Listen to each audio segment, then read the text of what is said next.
Welcome back, New School Sensei podcast. I'm your host, Lance Douglas. Ken El Capitan, he's in the house. We're at the AET HQ, and we've got Daniel Bacon. Fun fact, this guy loves wrist-locking people, particularly white belts, so watch out, guys. I'll watch out for my wrist, especially you, Ken. You got a dodgy wrist. Very dodgy. Speaking of wrist locks, Dan's going to give us some guidance on how we're teaching kids the important martial arts skill. One of the most important, I reckon, is being able to roll, being able to be acrobatic, break, fall, all those types of things. Because in martial arts, people want to teach self-defense, punches, kicks, weapons, but it's probably more important to teach the kids how to move their body too. So, Daniel, run us through. How are you guys doing that at Guest Martial Arts? All right, we have quite a few different ways, actually. So, number one is break, falls, and rolling. Number one, super important. Learning how to fall down safely without hurting themselves. And number two, rolling, all different types of rolling, to be able to stand back up as quick as possible. So I prefer the rolling aspect to teaching break falls and stuff like that, because rolling is just an advanced break fall. And all kids love rolling and tumbling. So number one is rolling. Forwards roll, backwards roll. They're the two things, without letting their heads touch the ground. So that's the number one thing. So we do lots of shoulder rolls. It's basically the only rolls that we do. So Do the gymnastics over the head? we don't do it. Only because, It's not realistic. well, it works and most kids like doing that. But when you see them, when they start doing that, straight away they put their head on the ground. Yeah. So if we understand that protecting your head is number one, because smacking your head into the ground is just cause for concussion. Even a small knock on a hard wooden floor 100%. is thing. And that's, when I first started jiu-jitsu, it was on a wooden floor, and we just kept smacking our heads on the floor. And, we were just told to roll and roll and Where roll. was this? I was actually training in the UK, in a Japanese jiu-jitsu style. Rolling on wooden floors. Yeah. Start off if I like it. Yeah. Proper old school. Yeah, it was a little club in Brighton, in Right. I've been to Brighton in Yeah. UK. Nice area. The funny thing was, I was an adult. I was starting jiu-jitsu as an adult, and then they're saying roll, and I'm like, okay, all right. But after my background in trampolining, so I wasn't used to going to the floor. I was just jumping up. Yeah. And then, so then the next part of our learning to tumble and stuff is cartwheels. Wow, really? So we teach a lot of cartwheels. Is a cartwheel, is that mainly just for fun, or is it practical? Practical for body control. Okay, So, I like it. So body control is again another thing that, when it comes to rolling, to be able to push off their arms and stand back up whenever you can. You'll be surprised. I don't know if you remember when you were a kid. You used to see everyone do cartwheels. Yeah, Yeah, you'd never see it anymore. unless the younger sister's been doing gymnastics and stuff. Yeah, but even then, I remember used to seeing cartwheels everywhere at school. Everyone doing it, and everyone. Just, you never see it anymore. Would you be able to give us some of the secret sauce? How are you actually teaching the shoulder roll and the cartwheel? Why don't we start with the shoulder roll, because I'm very interested, because Okay. I teach in a way, it's probably not the most efficient way, so I'd love to learn from you. I have three I'm sure different... Craig would be alright with this, wouldn't Yes, he? yes. The secret sauce. Secret sauce. Guest again, martial arts. I actually have three ways of teaching shoulder rolls. So there was the original way I learnt, which is squatting down low, placing hands on the floor for a frame on the ground, and then tucking your head in, chin into your armpit, and placing your shoulder on the floor. And then as you feel you tip, you just push with your feet. Oh, so you actually put that shoulder on the floor? Yeah, absolutely. Interesting. So shoulder or the back of the shoulder. So that way we know that our head's tucked in. Because as soon as you put your shoulder on the floor and your head touches, then you know that your head's not tucked enough. Number two is putting my hand down and then scooping my arm right underneath and between my legs. That's exactly the way that monkeys or primates do it, and that's what we are. So using that exact same thing by throwing our arm under, using the curvature of our arm to help us to roll. And number three, which is a mixture of both, is I just keep one knee on the floor, and then I just kind of just push without using my arms. So two hands or two arms, one arm on the floor, and then no arms. No arms, interesting. Do you put your shoulder down first, or? Always. Yeah. Always putting my shoulder down. Okay, interesting. Right? So that way, I like to think of it like this. The closer you are to the floor, the less likely you're going to smash yourself on the floor. So if you place yourself and you get low, it's going to be a lot easier to be able to. So you sort of staggered it. So like you'd start, if they're just learning 2 hands, if they're getting that 1 hand, then the third one, no hands. Yeah, and then if they can do no hands, they can do dive rolls quite easily. Is that just like... Jumping and rolling? Yep. Or no hands, they can roll with weapons. That's So cool. that's the reason why you go no, because you want to Yep. roll with the weapon. Yep. Very interesting. So most of our kids can roll with both sticks, a stick in the hands. That's interesting. Again, because it's about the control. What if they fall? We need to learn to roll and not swing because it's about the control. So even I'm thinking of it, all the other martial art coaches, you've always got that kid that struggles to do that roll there. They don't like tucking that head. Yep. And usually we're going to have to give them that little bit of push to roll over and then they're good to go. I'm assuming, do you do the same thing or is there any other secret sauce? Nah, the idea is Need to go to guest martial arts for that. Comfortability. So everything is about being comfortable. The more that you're comfortable with doing something, the easier it's going to be. Exactly the same as doing a body lock pass. So were you comfortable when you started doing that? Like you're there, someone's got that body lock.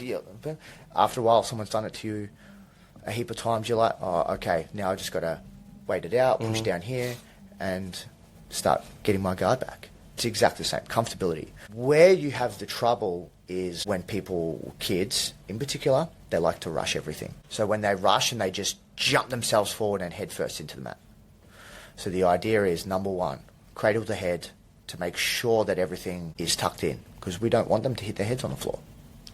And then once people are getting really good at it, like really good after done it for a year, maybe, I'll say, let's go do it on the hard floor and see how you feel. And they're like, what? And I'm like, your head's tucked in beautifully, because this is where you're going to roll on a hard floor. As another question, if you want to make it more comfortable, how come you guys don't just do the gymnastic rolls? Because they're, you put the head down, then roll, just get the comfort? Or you think it's just setting bad habits from the start? Setting bad habits, because as soon as you do straight over, head goes to the floor. Now, I've had many conversations with many gymnasts and stuff like that about, well, it's about posturing and good posture, and I agree, but when kids fall down, that's not what they're thinking.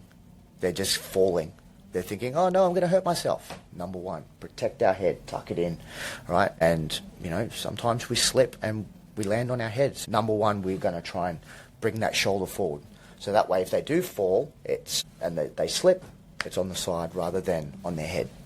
Oh, that's cool. I think that's super helpful for me. Like just 100%. putting that shoulder on the floor is a game changer. It's like a little detail. I never thought about it. Yeah. Yeah, just put that on the floor straight away. And both sides. And then you'll find that there is a comfortable side, not comfortable side. And then generally most people will be like, I'm actually better on my non-dominant side. Oh, really? Okay. So I find that a lot more, not weird, but interesting, because most people, right-handed, they think rolling on their right side. It's actually they roll better on their left side. Interesting. And I'm guessing you don't really care if it's a straight roll, like if they're rolling straight, you don't care what, as long as it's as long safe. as their head's protected. That's good. So if they roll off to the side, cool, they didn't hit their head. If they turn their bodies and roll in a straight line, even better. So It's cool. It's so systematic, yeah, Lance. Like the way that we learnt, and I guess it's sort of like trial by fire. Just let's start doing the rolls. It's like you do like a jits class. Formula One. Then you just end up doing it. yeah. You just Again, where I learnt was roll, protect the head, be nice and low, get low first and then roll. Unlike something like Aikido, where they roll from standing and there's a big roll. The amount of people that I've met with shoulder injuries because they've smashed their shoulder into the floor rather than getting low to roll. So we start low and then work our way up. So, like, if you were to do a forward roll on timber, if it's a perfect roll, would you experience no pain, or you would feel a little bit on the shoulder? Or it should be nothing. Well, there would be pressure. There's always. You shouldn't pressure. have a sore shoulder. No, at all. There should be nothing. I got to work my rolls, because usually if I show the kids I've got something there, you're hiding a bit, but there should be. I got to work my rolls then. There should be nothing, and it shouldn't be top of the shoulder on the floor, because that's where the impact comes in. It should be the back of the shoulder, so that's where that arm really tucks Is that in. because your starting position, you're putting that back of the Yeah. shoulder? Yeah. Okay, good. So I'm taking notes on this, Lance. So yeah, Wow. it's a Good. real thing, and I've been doing rolls for a long time, and even then, sometimes, I get a little bit comfortable, and then all of a sudden I'm bang, shoulder on the floor. I'm like, that's right. I've got to tuck my shoulder in a little bit more. And then just one final quick one. How would you quickly teach someone to do a cartwheel? All right, cartwheels are, I think, I always use a kick shield first. Ends of the kick shield, hand goes on one side, so whatever foot's next to the kick shield, that same hand is on the kick shield.